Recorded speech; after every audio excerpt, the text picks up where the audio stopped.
Imaginez que vous puissiez entrer dans le corps de n'importe qui et le contrôler pendant 5 secondes. Et c'est exactement ce qui m'est arrivé. À moi, You.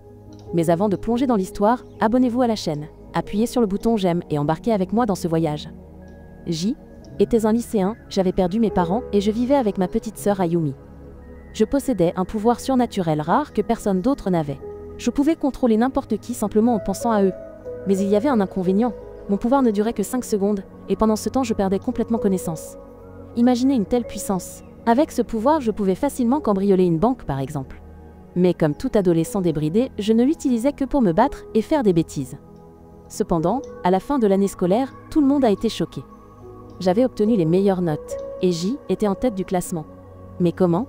Je étudiais jamais. Le secret était simple. À chaque examen, je prenais le contrôle des élèves les plus intelligents. Je copiais leurs réponses, puis je les réécrivais moi-même. Eh bien, maintenant ça devient intéressant. Et avec cette astuce, j'ai réussi tous les examens, me qualifiant pour postuler à l'une des écoles les plus prestigieuses du Japon. Mais avant d'être admis, je devais passer l'examen d'entrée. Comme prévu, j'ai de nouveau eu recours à la même astuce, j'ai facilement réussi le test et j'ai été accepté. Cependant, cette fois, les choses n'ont pas été aussi simples. Le conseil étudiant a commencé à me soupçonner. Ils m'ont convoqué, m'accusant de tricherie. Si J était confiant en mes capacités, je devais résoudre ce test devant eux immédiatement. J'ai essayé de même échapper, mais ils m'ont averti que si je m'enfuyais, je serais immédiatement renvoyé. Je n'avais d'autre choix que de m'asseoir et de faire le test, mais je ne comprenais rien. À ce moment-là, j'ai décidé d'utiliser mon pouvoir une fois de plus, cette fois sur un membre du conseil étudiant, supposant qu'il connaissait la réponse. Mais à la place, j'ai découvert quelque chose de totalement inattendu. Dans ma colère, j'ai déchiré ma feuille de réponse. Soudain, une fille est apparue de nulle part et m'a pris en photo. Son nom était Tomori, et elle venait d'une école complètement différente. Elle m'a dit « J'ai pris quelques photos de toi tombant soudainement inconscient. Tu peux contrôler le corps d'autres personnes, n'est-ce pas ?» Réalisant que j'avais été découvert, j'ai essayé de m'enfuir, mais quelqu'un d'autre m'a poursuivi. Une personne extrêmement rapide, si rapide que vous ne pouviez même pas percevoir ce qui se passait. Quand ils m'ont finalement attrapé, la personne mystérieuse a dit « Mon nom est Jujiro. Mon pouvoir est le déplacement instantané. Je me déplace à une vitesse extrême. Mais le problème est que je ne peux pas m'arrêter quand je veux. » J'ai demandé « Et que voulez-vous de moi ?» Jujiro a répondu « Nous voulons que tu rejoignes notre école. » Tomori a ensuite expliqué que leur école comptait de nombreux élèves dotés de pouvoirs surnaturels et que je n'étais pas le seul. Les super-pouvoirs sont comme une maladie. Ils apparaissent à l'adolescence et finissent par disparaître. C'est pourquoi tu dois rester avec nous jusqu'à ce que tes pouvoirs s'estompent. Notre école protège tous les utilisateurs de pouvoirs spéciaux des scientifiques qui veulent faire de nous des cobayes. Elle a ajouté « Non seulement cela, mais tu rejoindras aussi le conseil étudiant et nous chercherons ensemble d'autres personnes comme nous. » Mais j'ai rejeté l'idée. Soudain, Tomori a disparu en un clin d'œil, puis a commencé à me frapper violemment. Son pouvoir était l'invisibilité, mais il avait un défaut. Il ne fonctionnait que sur une seule personne à la fois, tandis que les autres pouvaient l'avoir normalement. À ce moment-là, j'ai décidé de les rejoindre. Je suis rentrée chez moi, où ma sœur me préparait un repas. Pendant la conversation, elle m'a dit « Nous n'avons ni père ni mère, mais j'ai l'impression qu'il y a une troisième personne avec nous. » Je n'ai pas prêté beaucoup d'attention à ces paroles, et j'ai continué à faire mes affaires. Ensuite, j'ai emménagé dans le nouveau dortoir après être inscrit à la nouvelle école, où j'ai rejoint le conseil étudiant dirigé par Tomori. Leur objectif était de trouver des personnes dotées de pouvoirs surnaturels, de les protéger et de les amener à école. Équipe recevait des informations d'une source qui leur fournissait l'emplacement des utilisateurs de pouvoir, alors ils ont commencé à les rassembler un par un. Une chanteuse célèbre nommée Yusa les a rejoints. Elle possédait un pouvoir mystérieux qu'elle ignorait elle-même. Elle pouvait laisser âme de sa sœur décédée entrer dans son corps. Lorsque l'âme de sa sœur prenait possession, elle pouvait utiliser son pouvoir unique, qui était de contrôler le feu. Plus tard, il fut révélé que Tomori avait un frère aîné passionné par le chant et la musique. Cependant, lui et sa sœur avaient été capturés par des scientifiques et soumis à des expériences cruelles qui l'avaient rendu fou. Un jour, quelqu'un l'a sauvé de l'établissement. Mais il était trop tard. Son esprit était complètement brisé. Il était maintenant interné dans un hôpital psychiatrique. Ils sont allés lui rendre visite, et là j'ai été choquée de réaliser que ce que Tomori avait dit n'était pas une simple blague. Était une terrible réalité. Malgré tout, ils ont continué leur mission, cherchant des utilisateurs de pouvoir jour après jour. Un jour, je suis rentrée chez moi, et j'ai trouvé ma sœur malade. Je lui ai dit de ne pas aller à l'école le lendemain.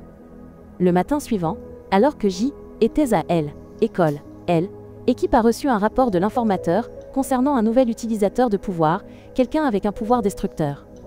En apprenant l'emplacement, j'ai ressenti un étrange sentiment d'appréhension, car l'endroit mentionné était le dortoir des étudiants.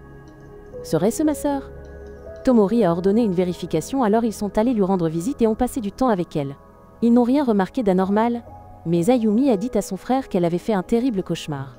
Alors qu'il s'apprêtait à partir, Tomori m'a demandé de lui demander les détails de son cauchemar. Je suis retournée la questionner, et elle a répondu. J'ai vu le sol se fissurer partout et s'effondrer complètement. Je ne comprenais pas la signification du rêve, mais je n'y ai pas beaucoup réfléchi. Le lendemain, je suis allée à l'école, tandis qu'Ayumi se préparait à aller à la sienne. Je lui ai de nouveau dit de ne pas y aller, mais après mon départ, elle en a profité, et y est allée sans que je le sache.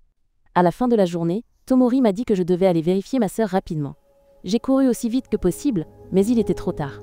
À l'école, une fille était jalouse d'Ayumi parce qu'un garçon qu'elle aimait avait montré de l'intérêt pour elle. Remplie de ressentiment, elle a grogné « Ayumi a tout gâché, je l'aime !» Puis elle a sorti un cutter, dans l'intention de tuer ma sœur. Terrifiée, Ayumi s'est enfuie, mais la fille folle l'a poursuivie jusqu'à ce qu'elle soit acculée au mur sans issue. À ce moment-là, mes amis et moi courions de toutes nos forces pour la sauver, mais l'extrême peur en Ayumi a accidentellement activé son pouvoir. Tout autour d'elle a commencé à s'effondrer. Les murs, le sol, tout s'est brisé en morceaux. J était arrivé, mais il était trop tard. Ayumi était morte. J était complètement brisée, tombant dans une profonde dépression, m'isolant et perdant tout espoir. Jour après jour, mes amis ont essayé d'aider, mais en vain.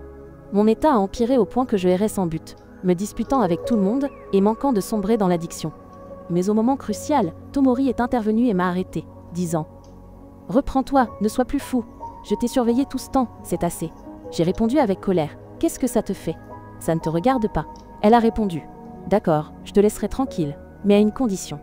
Je vais te préparer un repas et si tu en manges juste une bouchée, je disparaîtrai complètement de ta vie. » À contre-cœur, j'ai accepté et je l'ai suivie chez elle, où elle m'a préparé un repas. Mais dès que j'ai goûté, j'ai été choquée. C'est le plat qu'Ayumi me préparait. Je ne l'avais jamais particulièrement aimé, mais elle le préparait toujours pour moi et y ajoutait des mots d'encouragement. Je me suis souvenue d'elle et les larmes ont coulé. J'ai commencé à pleurer puis j'ai commencé à manger sans m'arrêter. Je ne savais pas pourquoi je pleurais. Submergée par le souvenir du repas que ma sœur m'avait préparé, j'ai mangé toute l'assiette. À ce moment-là, Tomori a souri et a dit « Eh bien, tu n'as pas mangé qu'une bouchée, tu as mangé toute l'assiette. Cela signifie que tu resteras avec nous. » Finalement, j'ai souri. Je suis retournée auprès de mon équipe et le désir de continuer à avancer s'est ravivé. Après cela, Tomori a décidé de m'emmener à un concert d'un groupe qu'elle aimait, le même groupe que son frère avait autrefois admiré. Nous y sommes allés ensemble et j'ai été surpris par la chanson qui passait. On disait que était la première fois qu'elle était jouée, mais j'ai dit « J'ai déjà entendu cette chanson quelque part. » À ce moment-là, des souvenirs ont commencé à affluer et j'ai ressenti une distorsion dans mon esprit. J'ai crié de toutes mes forces avant de m'effondrer et de perdre connaissance. C'est à ce moment-là que nous avons vu le passé de Yu qui est découvert qu'enfant, il avait été détenu dans un établissement où des expériences étaient menées sur des personnes dotées de super pouvoirs. Nous avons également appris qu'il avait un frère aîné qui possédait le pouvoir le plus puissant de tous, le voyage dans le temps. Pour cette raison, il avait toujours les yeux bandés afin de ne pas pouvoir l'utiliser. De plus, nous avons découvert que le véritable pouvoir de Yuen n'était pas de contrôler les autres, mais le pouvoir de voler et d'absorber d'autres pouvoirs, mais il ne s'en était jamais rendu compte. Tout le monde a élaboré un plan pour libérer le frère de Yu, afin qu'il puisse remonter le temps et les sauver. Et Yu l'a effectivement sauvé. Son frère est ensuite retourné dans le passé pour rassembler tout le monde et les protéger. Mais à chaque fois, il échouait. Cela l'obligeait à remonter constamment le temps pour corriger ses erreurs. Cependant, chaque fois qu'il utilisait son pouvoir, il perdait une partie de sa vue. S'il devenait complètement aveugle, il ne pourrait plus jamais utiliser son pouvoir. Il a continué d'essayer jusqu'à la dernière tentative, où il a complètement perdu la vue. Mais cette fois, il avait appris de toutes ses erreurs. Il a fondé des écoles pour rassembler et protéger les personnes dotées de pouvoir. Ensuite, il a demandé à quelqu'un d'effacer ses propres souvenirs, ainsi que ceux de Yu et Ayumi, afin qu'ils ne se souviennent jamais. Yu s'est soudainement réveillé et a vu Kimagami, le garçon qui pouvait localiser les utilisateurs de pouvoir, debout devant lui. Il a dit « Tu te souviens enfin? Viens avec moi. Ton frère t'attend. Nous pouvons sauver ta sœur. » Ils sont allés plus profondément dans la forêt, où ils ont ouvert une porte secrète menant à l'intérieur de la montagne. Là, Yu a finalement retrouvé son frère, qui lui a dit « Après avoir perdu la vue, je ne peux plus utiliser mon pouvoir. Mais toi, tu es le seul à pouvoir sauver Ayumi. » Yu était confus. « Comment ?» a-t-il demandé. Son frère a répondu « Tu as oublié. Tu peux voler les pouvoirs. Tu dois prendre mon pouvoir, voyager dans le temps et sauver la fille. » Yu a effectivement voyagé dans le temps. Et la scène similaire s'est répétée. Mais cette fois, il a volé le pouvoir de sa sœur et l'a sauvée. Ensuite, il rencontre Kumagami et lui demande de l'emmener voir son frère. Kumagami répond « Bien. C'est un soulagement que tu te sois souvenu. » Quand ils arrivent chez son frère, Yu explique ce qui s'est passé. Son frère lui dit alors « Vous ne pouvez plus reprendre une vie normale. Surtout toi, Yu. De nombreuses organisations essaieront d'obtenir tes capacités. » Il explique qu'ils devront vivre dans cet établissement jusqu'à ce que leur pouvoir disparaisse et ajoute « Comme tu le sais, cet établissement a été créé pour étudier les capacités surnaturelles et c'est l'endroit le plus sûr de tout le Japon. » Ensuite, ils se rendent au laboratoire où ils découvrent la véritable origine des super-pouvoirs. Il s'avère qu'ils sont causés par une comète nommée Charlotte qui passe près de la Terre tous les 75 ans. En passant, des étranges particules tombent à la surface de la planète, conférant des pouvoirs à ceux qui les inhalent. À cause de cela, des efforts ont été lancés pour développer un vaccin visant à empêcher que davantage de personnes soient affectées, et la production a commencé au Japon. Pendant ce temps, une nouvelle personne dotée de capacités apparaît. Kumagami se rend au conseil étudiant, mais dès qu'il monte dans la voiture et qu'il commence à rouler, le chauffeur prend soudainement une direction inattendue. Kumagami demande ce qui se passe pour réaliser que le chauffeur a été menacé. Sa famille était retenue en otage, ne lui laissant d'autre choix que d'obéir. Ils arrivent sur les lieux et rencontrent un groupe terroriste étranger qui cherchait à exploiter les personnes dotées de capacités pour leurs propres fins. Le chauffeur, désespéré, dit « J'ai fait ce que vous avez demandé, maintenant relâchez ma famille. » Mais le groupe répond « Nous avons encore besoin de toi, nous te contacterons plus tard. Si tu veux revoir ta famille, tu ferais mieux d'obéir. » À ce moment-là, le chauffeur s'excuse auprès de Kumagami puis s'en va. L'un des terroristes attrape Kumagami et commence à le torturer, essayant d'obtenir des informations sur d'autres personnes dotées de pouvoir. Au début, il refuse de parler, mais il lui injecte une drogue qui le force à révéler la vérité. Il finit par tout avouer. Les choses s'intensifient encore lorsque le groupe terroriste envahit la zone résidentielle et kidnappe Tomori. Ensuite, il contacte le frère de Yu, lui lançant un ultimatum cruel. Si vous voulez les voir tous les deux vivants, livrez-nous Yu, et si vos plans échouent, nous supposerons que vous avez voyagé dans le temps et nous tuerons la famille du chauffeur. Le frère de Yu appelle immédiatement le chauffeur et demande « Depuis combien de temps vous menace-t-il » Le chauffeur répond « Depuis avant même la fondation de l'académie. » À ce moment-là, le frère de Yu réalise quelque chose. Il ne pouvait pas remonter plus loin dans le temps que ce point. Il zen était probablement pas sûr de pouvoir reproduire la même chaîne des événements une fois de plus. Tout le monde se rassemble pour discuter de la prochaine étape et ils arrivent à une seule conclusion. Ils doivent envoyer Yu les sauver. Même s'il échoue, il n'a qu'à remonter le temps et réessayer. Yu arrive sur les lieux et confronte le terroriste. Mais soudain, une fille fonce sur lui à grande vitesse et lui arrache un œil. Il essaye d'utiliser sa capacité de voyage dans le temps, mais échoue. C'est à ce moment-là qu'il réalise la vérité. Ses pouvoirs ne fonctionnent que lorsque ses deux yeux sont ouverts. Avec un seul œil, il ne peut pas l'activer. N'ayant plus le choix, Yu déchaîne son pouvoir destructeur, provoquant l'effondrement de tout le lieu. Quelque temps plus tard, ses amis arrivent sur les lieux. Mais il est trop tard. Ils trouvent Yu encore en vie et recherchent les autres. Ils les trouvent, mais Kumagami est à l'article de la mort. Il s'est sacrifié pour sauver Tomori et, tragiquement, il a rendu son dernier souffle et est mort. Le frère de Yu a crié de douleur, s'effondrant devant la perte de son meilleur ami. Plus tard, Yu se réveille à l'hôpital, où il retrouve ses amis et apprend la mort de Kumagami. Il rend visite à son frère, seulement pour le trouver plongé dans une profonde dépression, tout comme Yu l'avait été lui-même. Son frère lui dit alors que les groupes étrangers avaient commencé à intensifier leurs opérations et que le Japon en souffrirait beaucoup. Yu retourne dans sa chambre et trouve Tomori qui l'attend. Il lui dit « Je ne sais pas quoi faire maintenant. J'aimerais qu'il y ait un moyen de résoudre ce problème avec mes pouvoirs. » Elle répond « En fait, il y a une solution, mais elle est extrêmement dangereuse. Tu dois voler toutes les capacités du monde entier. En utilisant le vaccin que nous développons en laboratoire, nous pourrons arrêter la propagation des capacités pour toujours. De cette façon, les super-pouvoirs disparaîtront complètement du monde. » Yu est choqué par l'ingéniosité de ce plan. Il accepte, mais d'abord il lui avoue son amour. Elle ne répond pas directement. Au lieu de cela, elle dit « Je t'attendrai. Quand tu auras sauvé le monde et que tu seras de retour, je serai à toi. » Ils se font une promesse, puis elle lui dit « Puisque tu vas voler les pouvoirs de tout le monde, commence par moi. » Il lui vole ses capacités, la rendant de nouveau normale. Ensuite, il vole également les pouvoirs de ses amis à l'école. Ensuite, Yu se prépare pour son voyage et rencontre Tomori une dernière fois. Elle lui donne des notes qu'elle a préparées elle-même pour l'aider dans sa mission. Et ainsi, Yu commence son voyage pour purger le monde des utilisateurs de super-pouvoirs. Cependant, il est confronté à un gros problème. Il a besoin d'une capacité qui lui permette de localiser les détenteurs de pouvoir. Finalement, il trouve une personne dotée d'une capacité unique qui les aide à identifier les détenteurs de pouvoir en regardant simplement une carte. Avec cela, son problème est résolu. Yu continue de voler les capacités une par une, mais il commence à subir de graves effets secondaires dus à la trop grande quantité de pouvoir qu'il a absorbé.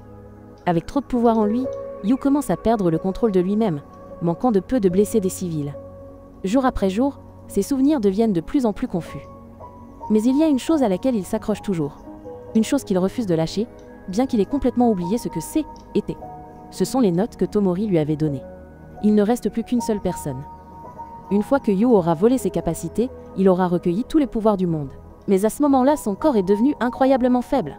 À ce moment précis, quelqu'un l'attaque par derrière, le blessant. Alors que l'agresseur s'approche, une fille s'interpose pour protéger Yu, refusant de l'abandonner. Il s'avère que cette fille est la dernière personne avec des pouvoirs au monde. Sa capacité ? Le courage. Yu lui vole son pouvoir, mais elle reste devant lui, inébranlable.